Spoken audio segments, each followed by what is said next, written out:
അടുത്തത് ഈ അനുസ്മരണ സമ്മേളനത്തിൻ്റെ ഔപചാരിക ഉദ്ഘാടനമാണ്. അത് നിർവഹിക്കുന്നതിനായി ബഹുമാന്യനായ കെ എൻ ഉണ്ണികൃഷ്ണൻ MLA ആദരപൂർവ്വം ക്ഷണിക്കുന്നു.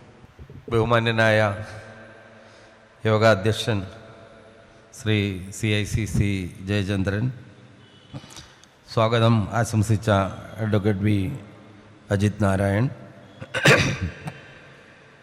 മുഖ്യപ്രഭാഷണം നടത്തുന്ന ശ്രീ അജിത് കൊളാടി, വേദിയിൽ ഉപവിഷ്ടരായിട്ടുള്ള Shri MV Benny, NM Pearson, Sarada Mohan, doctor V Madhavachandran, വേദിയിലും സദസ്സിലുമുള്ള ആദരണീയരായ വിശിഷ്ട വ്യക്തിത്വങ്ങളെ, സഹോദരി സഹോദരന്മാരെ, ഗുരുജനങ്ങളെ, സഖാവ് V വിശ്വനാഥ മേനോൻ്റെ ഈ അനുസ്മരണ സമ്മേളനത്തിൽ പങ്കെടുക്കുമ്പോൾ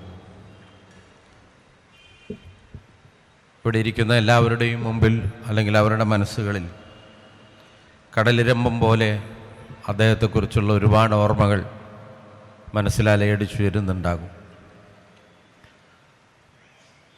നിങ്ങളിൽ പലർക്കുമുള്ളതുപോലെ ഉള്ള ജീവിതാനുഭവങ്ങളും അദ്ദേഹവുമായിട്ടുള്ള ആത്മബന്ധത്തിൻ്റെ അടിസ്ഥാനത്തിലുള്ള അറിവും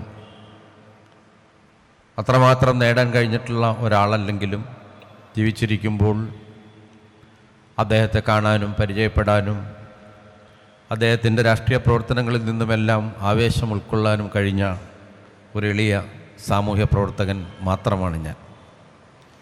എൻ്റെ വിദ്യാർത്ഥി ജീവിതം, അതിൻ്റെ സംഘടനാ പ്രവർത്തനം ആരംഭിക്കുന്നത് 1975 എന്ന് വേണമെങ്കിൽ കുറിക്കാം, വർഷം എന്ന നിലയിൽ. 75 മുതൽ 77 വരെ അടിയന്തരാവസ്ഥയുടെ ഏറ്റവും കിരാതമായ ഒരു കാലമായിരുന്നു. ആ കാലത്തെ വിദ്യാർത്ഥി പ്രവർത്തനത്തിനെല്ലാം വലിയ സ്വാതന്ത്ര്യമൊന്നും ഉണ്ടായിരുന്നില്ല, രാഷ്ട്രീയ പ്രവർത്തനത്തിനും സ്വാതന്ത്ര്യം ഉണ്ടായിരുന്നില്ല എന്നറിയാം. അതിനുശേഷം ഇങ്ങോട്ടുള്ള കാലമെന്ന് പറഞ്ഞാൽ രാഷ്ട്രീയത്തെക്കുറിച്ചും നമ്മുടെ സമൂഹത്തെക്കുറിച്ചും സാമൂഹ്യ പരിവർത്തനത്തിലെ വിപ്ലവകാരികളായിട്ടുള്ള നേതാക്കന്മാരെക്കുറിച്ചും എല്ലാമുള്ള അറിവുകൾ ആർജിക്കാൻ കഴിഞ്ഞതോടുകൂടിയാണ് വിശ്വനാഥ മേനോൻ സഖാവിനെ പോലുള്ള ആളുകളെ കൂടുതൽ അടുത്തറിയാനും വായിച്ചു മനസ്സിലാക്കാനും എല്ലാം കഴിഞ്ഞിട്ടുള്ളത്. ഇവിടെ ഇരിക്കുന്ന വളരെ പ്രധാനപ്പെട്ട എഴുത്തുകാരും സാമൂഹ്യ രാഷ്ട്രീയ നിരീക്ഷകരും നേതാക്കന്മാരുമായിട്ടുള്ള ആളുകൾ തീർച്ചയായും ഗവേഷണതുല്യമായി അദ്ദേഹത്തിൻ്റെ ജീവിതത്തെ പഠിക്കുകയും നമ്മുടെ സമൂഹത്തിൻ്റെ മുമ്പിൽ അവതരിപ്പിക്കുകയും ചെയ്തിട്ടുള്ള ആളുകളാണ്. അപ്പോൾ അവരെല്ലാം അവരുടെ അനുഭവങ്ങളും സവിശേഷമായ വിശ്വനാഥ മേനോൻ സഖാവിൻ്റെ ജീവിതവുമെല്ലാം നമ്മുടെ മുമ്പിൽ ചുരുക്കം വാക്കുകളിലാണെങ്കിലും ഇവിടെ ആവിഷ്കരിക്കും, അനാവരണം ചെയ്യപ്പെടുമെന്ന് ഞാൻ പ്രതീക്ഷിക്കുകയാണ്. ഇവിടെ ആങ്കർ ചെയ്ത ബാലേന്ദ്ര സഖാവിൻ്റെ മകൻ, അഭിഭാഷകൻ കൂടിയായിട്ടുള്ള എൻ്റെ പ്രിയപ്പെട്ട അനുജൻ, അദ്ദേഹം ആങ്കർ ചെയ്യുന്ന കൂട്ടത്തിൽ വിശ്വനാഥ മേനോൻ സഖാവിൻ്റെ ബാല്യകാലം മുതൽ, വിദ്യാർത്ഥി ജീവിതം മുതൽ, അഭിഭാഷക വൃത്തി മുതൽ, ട്രേഡ് യൂണിയൻ രംഗത്തെ പ്രവർത്തനങ്ങൾ മുതൽ, ഭരണാധികാരി എന്ന നിലയിൽ അദ്ദേഹം വഹിച്ച പങ്കുൾപ്പെടെയുള്ള കാര്യങ്ങൾ ഇവിടെ നമ്മുടെ മുമ്പിൽ അവതരിപ്പിച്ചിട്ടുണ്ട്. ഞാൻ അതൊന്നും ആവർത്തിക്കുന്നില്ല. കേരള രാഷ്ട്രീയത്തിൽ പൊതുവെ അദ്ദേഹം അറിയപ്പെടുന്നത് വിവിധ രംഗങ്ങളിൽ വ്യക്തിമുദ്ര പതിപ്പിച്ച ആളാണ്, ഒരുപാട് സംഭാവനകൾ നൽകിയ ആളാണെങ്കിലും നമ്മുടെ രാഷ്ട്രീയ പ്രവർത്തന രംഗത്ത് തീക്ഷ്ണമായ ഒരു പോരാട്ട ചരിത്രത്തിൻ്റെ അനുഭവങ്ങളുടെ പശ്ചാത്തലത്തിലാണ് അദ്ദേഹത്തെ കേരളമെന്നും വായിച്ചെടുക്കാനായിട്ട് ശ്രമിക്കുന്നത്.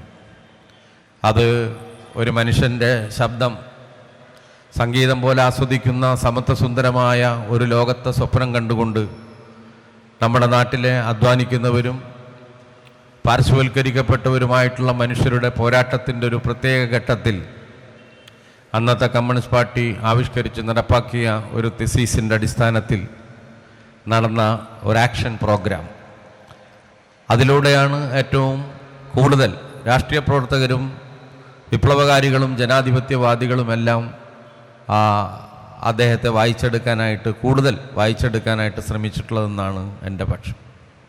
ഞങ്ങളെപ്പോലുള്ള അന്നത്തെ ചെറുപ്പക്കാർ തീർച്ചയായും അതിൽ നിന്നെല്ലാം ഊർജം സ്വീകരിച്ച, അല്ലെങ്കിൽ അദ്ദേഹത്തിൻ്റെ ഓർമ്മകളും അദ്ദേഹത്തിൻ്റെ സംഭാവനകളുമെല്ലാം ഉറവ പറ്റാത്തൊരു ഊർജ്ജസ്രോതസ് പോലെ, അല്ലെങ്കിൽ ഞങ്ങളുടെ സാമൂഹ്യ പ്രവർത്തനത്തിൽ കർമ്മരംഗങ്ങളിൽ ഒരു വിളക്കുമാടം പോലെ വെളിച്ചം പകരുന്നൊരു ജീവിതമായിരുന്നു അദ്ദേഹത്തിൻ്റേത്.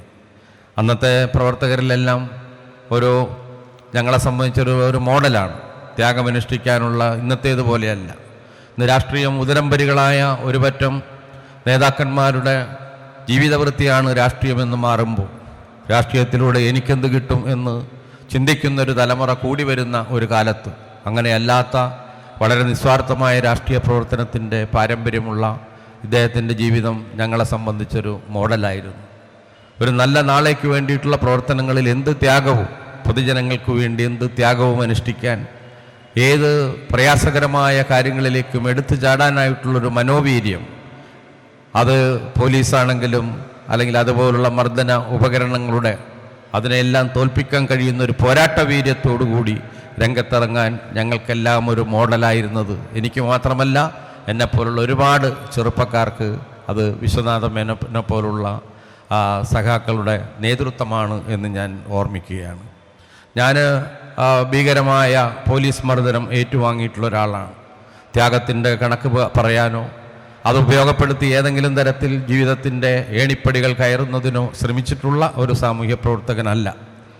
ഒരു സ്ഥലങ്ങളിലും അത് ഞാൻ ഉപയോഗിക്കാറില്ല. പക്ഷേ എന്നെപ്പോലുള്ള ഒത്തിരി ആളുകൾ എറണാകുളം നഗരത്തിലും അതിൻ്റെ പ്രാന്തപ്രദേശങ്ങളിലുമെല്ലാം ഇതിൽ നിന്നെല്ലാം ആവേശം ഉൾക്കൊണ്ട് പ്രവർത്തിച്ചിട്ടുള്ള ഒരുപാട് തീക്ഷ്ണമായിട്ടുള്ള അനുഭവങ്ങൾ, പീഡാനുഭവങ്ങൾ ഏറ്റുവാങ്ങിയിട്ടുള്ള ധാരാളം ആളുകൾ.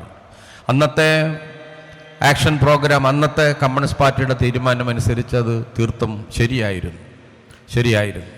ആക്ഷൻ പ്രോഗ്രാമിൽ ചില കാര്യങ്ങൾ ആലോചിക്കുമ്പോൾ തന്നെ നല്ല കൂർമ്മബുദ്ധിയുള്ള, നല്ല നിലയിൽ ഇത്തരം കാര്യങ്ങളിൽ ഇടപെടാൻ കഴിയുന്ന ആളെന്ന നിലയിൽ വിശ്വനാഥ മേനോൻ സഖാവ് ഒരു സംശയം പ്രകടിപ്പിക്കുന്നുണ്ട്. ഞാൻ ഇങ്ങോട്ട് വരുന്നതിന് മുമ്പ് സഖാവ് ലോറൻസ് സഖാവ് ഇദ്ദേഹത്തെക്കുറിച്ച് പറഞ്ഞിട്ടുള്ള കാര്യങ്ങൾ, ഓർമ്മച്ചെപ്പ് തുറക്കുമ്പോൾ എന്ന് പറയുന്ന അദ്ദേഹത്തിൻ്റെ ആത്മകഥയിൽ ഒരു പ്രത്യേക ഭാഗത്താക്കിയ കാര്യങ്ങൾ പറയുന്നുണ്ട്. അപ്പോൾ അദ്ദേഹത്തിൻ്റെ ഈ ഓർമ്മപ്പെടുത്തലുകളിൽ പറഞ്ഞ് ഇപ്പോൾ ഇതൊന്നും പറയേണ്ട നേരമല്ല, അതായത് ഇവിടെ ഇരിക്കുന്ന പിയേഴ്സൺ സഖാവിൻ്റെ അച്ഛൻ NK മാധവൻ സഖാവിനെ രക്ഷിക്കുന്നതിനാണല്ലോ സ്റ്റേഷൻ ആക്രമണമെല്ലാം നടക്കുന്നത്. അപ്പോൾ ആ പ്രോഗ്രാമിൽ KC മാത്യുവും ഇവരെല്ലാം ഉള്ള വളരെ പ്രധാനപ്പെട്ട ആളുകളുടെ ആലോചനയിൽ അദ്ദേഹം ഓർമ്മപ്പെടുത്തുന്നുണ്ട്. അപ്പോൾ അതെല്ലാം അവഗണിച്ചുകൊണ്ടാണ് ഇപ്പോൾ ഈ സംഭവങ്ങളെല്ലാം നടക്കുന്നത്. എന്തായാലും ഞാൻ ആ ഭാഗം കൂടുതൽ വിശദീകരിക്കുകയല്ല.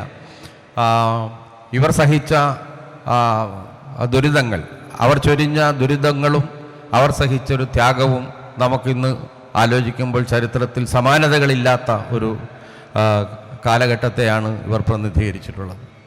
അതിൻ്റെ ഒരു അടിത്തറയിലാണ് ഇന്നത്തെ കമ്മ്യൂണിസ്റ്റ് പ്രസ്ഥാനവും ഇടതുപക്ഷവും നിലനിൽക്കുന്നത്. ഞങ്ങളെപ്പോലുള്ള പുതിയ തലമുറയിലുള്ള ആളുകൾക്ക് അവർ ഞങ്ങളെ സ്വീകരിക്കുമ്പോൾ, നമുക്ക് ആദരവ് നൽകുമ്പോൾ, നമ്മളെ ഇരുകൈയും നീട്ടിയെല്ലാം സ്നേഹിക്കുമ്പോഴെല്ലാം തീർച്ചയായും ഇവർ പടുത്തുയർത്തിയ ഒരടിത്തറയിൽ ഞങ്ങൾ നിൽക്കുന്നത് കൊണ്ടാണ് ഞങ്ങൾക്ക് ഔന്നത്യമുണ്ടാകുന്നത് എന്ന് ഞാൻ പ്രത്യേകമായിട്ട് ഈ സന്ദർഭത്തിൽ തിരിച്ചറിയുകയാണ്.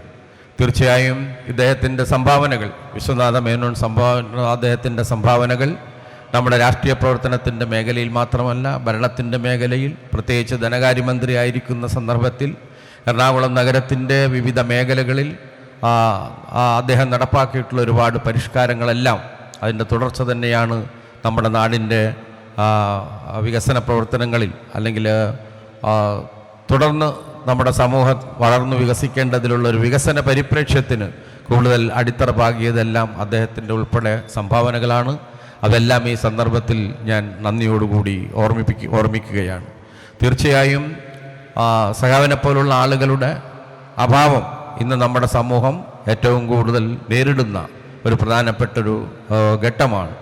പ്രത്യേകിച്ച് ഇടതുപക്ഷ രാഷ്ട്രീയം വലിയ ഒരു പ്രതിസന്ധിയെ ഇന്ത്യയിൽ നേരിടുന്നൊരു സന്ദർഭം, ലോകത്ത് വലിയ സമാധാനത്തിന് വേണ്ടിയിട്ടുള്ള വലിയ പോരാട്ടങ്ങൾ നടക്കുന്ന ഘട്ടങ്ങൾ. അപ്പോൾ അവിടെയെല്ലാം നല്ല നിരീക്ഷണ ബുദ്ധിയോടെ, ദീർഘവീക്ഷണത്തോടെ ഇടപെടാനുള്ള ഇതുപോലുള്ള നേതാക്കന്മാരുടെ അഭാവം നമുക്ക് നികത്താൻ കഴിയാത്തൊരു നഷ്ടമാണ് എന്ന് ഞാൻ കണക്കാക്കുകയാണ്. തീർച്ചയായും അതിനെല്ലാം കൂട്ടായ പരിശ്രമങ്ങളിലൂടെ നമുക്ക് നേരിടേണ്ടതുണ്ട്. ഈ കാലവും ചരിത്രവും നമ്മളിലെ ഏൽപ്പിക്കുന്ന, അല്ലെങ്കിൽ നമ്മെ ഓർമ്മിപ്പിക്കുന്ന ഈ സാമൂഹ്യ ഉത്തരവാദിത്തങ്ങളെല്ലാം ഏറ്റെടുക്കാൻ വിശ്വനാഥ മേനോൻ്റെ ഓർമ്മകൾ, ത്യാഗസുരഭിലമായിട്ടുള്ള ഓർമ്മകൾ നമുക്കൊരു പ്രചോദനമായി മാറട്ടെ. കർമ്മരംഗങ്ങളിൽ കാലിടറാതെ മുന്നോട്ട് പോകുന്നതിന് അദ്ദേഹത്തിൻ്റെ ഒളിമങ്ങാത്ത ഓർമ്മകൾ നമുക്കൊരു ഊർജ്ജസ്രോതസ്സായി ഭവിക്കട്ടെ എന്ന് മാത്രം ആശിച്ചുകൊണ്ട്, അദ്ദേഹത്തിൻ്റെ ത്യാഗസുരഭിലമായ ഓർമ്മകൾക്ക് മുമ്പിൽ പ്രണാമങ്ങൾ അർപ്പിച്ചുകൊണ്ട് ഞാൻ ഈ സദസ്സ് എന്താണ് എന്നെ ഇങ്ങനൊരു ചടങ്ങിന് വിളിച്ചതെന്ന് എന്നെ അത്ഭുതപ്പെടുത്തുന്നുണ്ട്. ഞാൻ കരുതുന്നത് നമ്മുടെ ഈ തൃപ്പൂണിത്തുറ മണ്ഡലം 965 യഥാർത്ഥത്തിൽ രൂപം കൊള്ളുന്നത്. അതിനുശേഷം നടന്ന 3 പ്രധാനപ്പെട്ട തെരഞ്ഞെടുപ്പുകളിൽ സഖാവ് ടി കെ രാമകൃഷ്ണനാണ് ജയിച്ചത്. അതിൻ്റെ തുടർച്ചയിൽ പിന്നീട് നടന്ന തെരഞ്ഞെടുപ്പിൽ അവിടെ തെരഞ്ഞെടുക്കപ്പെട്ടത് സഖാവ് വി വിശ്വനാഥ മേനോനാണ്. അങ്ങനെ ഇടതുപക്ഷത്തിന് ശക്തമായൊരു വേരോട്ടം ഉണ്ടാക്കിക്കൊടുത്തൊരു മണ്ഡലത്തിൽ അതിൻ്റെ പിന്തുടർച്ചക്കാരനായി ജനങ്ങളെ പ്രതിനിധീകരിക്കാൻ ഒരു പോരാട്ടത്തിൻ്റെ ഒരു സന്ദർഭമായി ലഭിച്ച ഒരാളെന്ന നിലയിലും പിന്നെ MLA എന്ന നിലയിലും അഡ്വക്കേറ്റ് അജിത് സാറിനെ പോലുള്ള ആളുകളുമായിട്ടുള്ള വ്യക്തിപരമായ സൗഹൃദവുമായിരിക്കും എന്നെ വിളിച്ചിട്ടുള്ളത് എന്ന് ഞാൻ കണക്കാക്കുകയാണ്. എന്തായാലും വിശ്വനാഥ മേനോൻ സഖാവിൻ്റെ ജീവിതത്തിൻ്റെ അവസാന നാളുകളിലെല്ലാം കാണാനും അദ്ദേഹത്തിൻ്റെ അന്ത്യോപചാര കർമ്മങ്ങളിലൊക്കെ പങ്കെടുക്കാനും സർപ്പദർശനമേറ്റ് ചികിത്സയിൽ കഴിഞ്ഞ് ആ സന്ദർഭങ്ങളിലും വീട്ടിലെല്ലാമുള്ള വിശ്രമവേളകളിലെല്ലാം അടുത്തിടപഴകാനും സുഖാന്വേഷണങ്ങൾ നടത്താനുമെല്ലാം സന്ദർഭം ലഭിച്ചൊരു എളിയ പ്രവർത്തകൻ കൂടിയാണ്. ആ നിലയിലെല്ലാം അദ്ദേഹത്തിൻ്റെ ഒരുപാട് ഓർമ്മകൾ വായിച്ചെടുക്കാനായിട്ട് ഈ സന്ദർഭം എന്നെ സഹായിക്കുന്നുണ്ട്. ഞാൻ മറ്റ് കാര്യങ്ങളിലേക്കൊന്നും കടക്കുന്നില്ല. ഈ ഘടകങ്ങളായിരിക്കും എന്നെ ഈ ഒരു ചടങ്ങിന് ഉദ്ഘാടനത്തിൽ വിളിച്ചതെന്ന് ഞാൻ കണക്കാക്കുകയാണ്.